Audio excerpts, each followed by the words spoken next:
Naniniwala ka ba sa issue na ito ay connected sa Bible?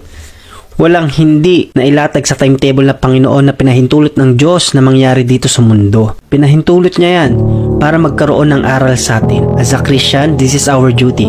Ipag-pray yung country, ipag-pray yung bawat mahahalal na magkaroon ng banal na takot sa Panginoon. Kasi pinagpala ang bayan na ang Diyos ay ang Panginoon. Ano man mangyari mga kapatid, tatandaan niyo po, ang Diyos pa rin ay nasa trono. Nananatiling siya yung may control ng lahat ng bagay. Siya ay matuwid. Nagpapanatili sa kanya sa trono ay yung pagiging justice, righteous. Sovereign ang ating makapangyarihang Diyos. Alam niya kung ano ang gagawin.